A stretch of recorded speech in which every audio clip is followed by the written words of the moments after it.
Hello प्यारे बच्चों आज का टॉपिक है अपवर्तन, जिसे हम कहते हैं रिफ्रैक्शन। अपवर्तन क्या है?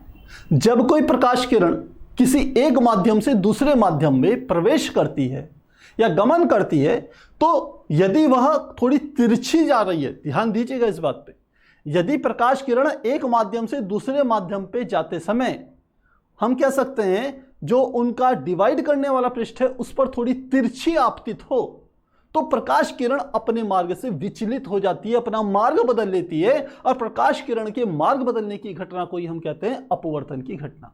दूसरे शब्दों में कहें, आसान शब्दों में कहें, तो यदि कोई प्रकाश किरण एक माध्यम से दूसरे माध्यम पे जाती है तो वह अपने मार्ग से विचलित हो जाती है।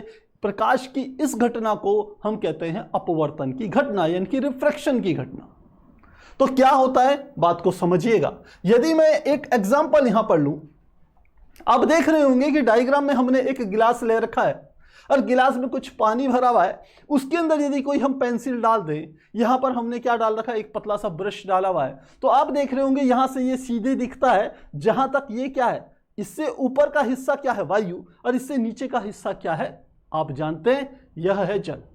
तो प्रकाश आप साफ साफ देखते हैं कि यदि ऐसी स्थिति हो तो नीचे आपको ये वाला हिस्सा, जो ब्रश का ये वाला हिस्सा है, ये थोड़ा टेढ़ा दिखाई दे रहा है। भाई ऐसा क्या संभव है कि हम किसी एक ब्रश को डालें और वो नीचे जाकर के अपने आप टेढ़ा हो जाए? टेढ़ा नहीं होता। ये प्रकाश के अपवर्तन की घटना है कि प्रकाश जब इस माध्यम के अंदर जाता है, क्योंकि हम तो देख रहे हैं ना, आपको लग रहा होगा कि सर ये तो अंदर हो रहा है, प्रकाश का कैसे पता चलेगा? आपको यह पता होना चाहिए कि वास्तव में वस्तुएं हमें दिखती कैसे है। वस्तुओं के दिखने का कारण होता है कि यदि किसी वस्तु से प्रकाश टकरा करके हमारे नेत्रों के भीतर प्रवेश करे, तभी हम उस वस्तु का प्रतिबिंब देख पाते हैं या उस वस्तु को देख पाने में सक्षम होते हैं। तो इतना हिस्सा टेढ़े का अर्थ है कि जल के भीतर जो प्रकाश है वह अपने मार्ग से मुड़ गया है, और यह घटना प्रकाश के अपवर्तन को ही सिद्ध करती है। क्या है प्रकाश का अपवर्तन? यदि मैं इसको एक सिंपल से डायग्राम से और समझाऊं, चलिए, मैंने कहा ये कोई एक प्रकाश किरण इस प्रकार से आपतित हुई कि एक ये वाला बिंदु है जहां पर यह आपतन की घटना घटित हो रही है। यदि यहां पर मैं एक सीधी लाइन खींच दूं, जिसे हम कहते हैं अभिलंब, ये होता है अभिलंब, इसको कहते हैं आपतित किरण,